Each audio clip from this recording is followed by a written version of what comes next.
Hi, this is Bill with Net Golf League. Today I want to talk about handicap indexes.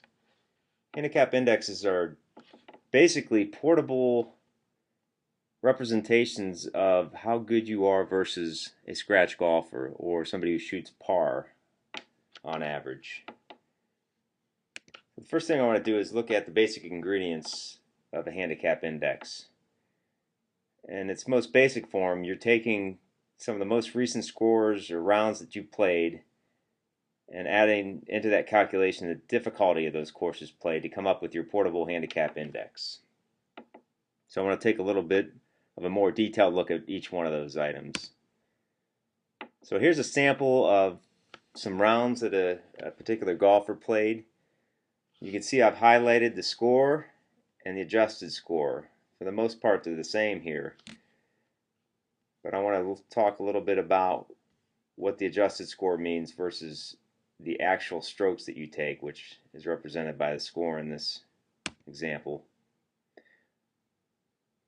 Essentially, adjusted gross scores are meant to adjust any outlier holes that you have so they don't affect your overall handicap disproportionately. So if you really score badly on a hole, we don't want to drastically affect your handicap index because of that one hole. USGA calls this the equitable stroke control, which just based on your current handicap, which many of you might not have yet, it limits the total number of strokes that you're allowed to count towards your handicap for any given hole. A table such as this is used to limit those strokes. So if your course handicap for a particular course is 9 or less, then you can't score more than a double bogey on any given hole. And you can work your way down. So if you're, for instance, a 22 handicap on a particular course, you can't score higher than an 8, or you can't count more than 8 strokes towards your handicap calculation. So when you're first starting out, you won't really have a way to line up on the table I just showed you. But after you get a handicap index established, you'll be able to use equitable stroke control to figure that maximum number out. The second part of the equation is the difficulty of courses played. Obviously, you want to make sure that if you're playing on some really extremely difficult courses, that's going to affect the score you have versus maybe an easy course down the street. So that all factors into how your handicap index gets calculated. So if we go back to our example golfer, I showed you the gross score and the adjusted score. The USGA rating system also rates a course, giving it a course rating and a slope rating. And you can watch one of my other videos to get an explanation of what those are. But those are used to come up with a handicap differential for each hole, for each round that's being considered as part of your handicap index calculation. So what is a handicap differential? How is it calculated? Well, again, you can see our adjusted gross scores used.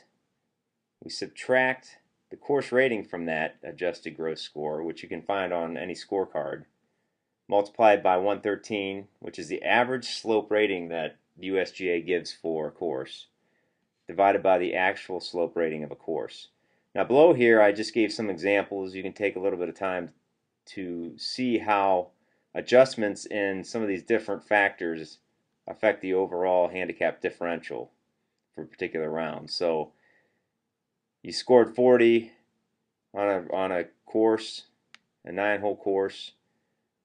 The course rating for that 9-hole course is 33.3 times the average. This is an average course that has an average slope rating of 113. You'd have a 6.7. So you can see I adjusted the slope rating up, which actually adjusts your handicap differential down because you're playing on a more difficult course. I adjusted the slope rating up. It also negatively affects your handicap differential or brings it down. And then I also showed an example of a higher score on an average course. So those are just some examples. You can see how the difficulty of a course will affect your handicap differential. So if we go back over to our example golfer, you can see that these are ranked. These differentials are ranked. So how do these get ranked? You can see they're ranked from 1 to 10. We have 20 rounds here, but only 10 are circled, and they're the 10 lowest. So I want to show you what's taken into consideration for how we pick, or how the USGA would pick those rounds in calculating a handicap index. There's essentially a table that says you cannot have a handicap index calculated before you've played 5 rounds of golf. That's the lowest number. So if you've played 5 or 6 rounds of golf, only the first lowest handicap differential would be considered when calculating your handicap index. The example that I'm showing you right now, the golfer has 20 past rounds, so the 10 lowest will be considered. Now if you've played more than 20, it would be the 20 most recent rounds. You'd take the 10 lowest of the 20 most recent rounds you've played.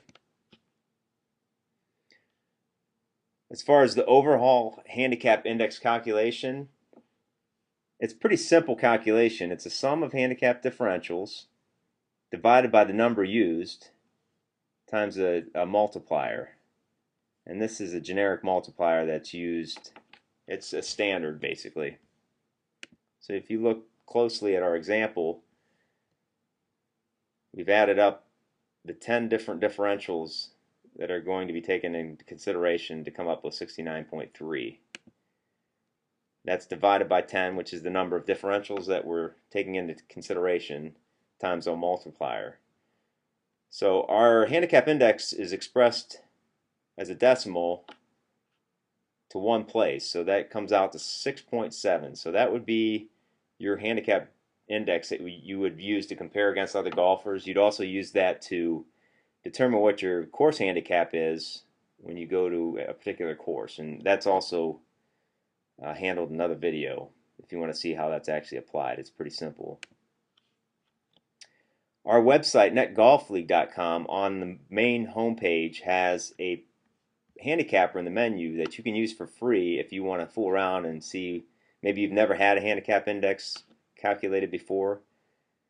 We allow you to generate either a 9-hole or an 18-hole handicap index. You can put your past rounds in here, some slope, the course ratings, off of your scorecard, course slope off your scorecard, and score.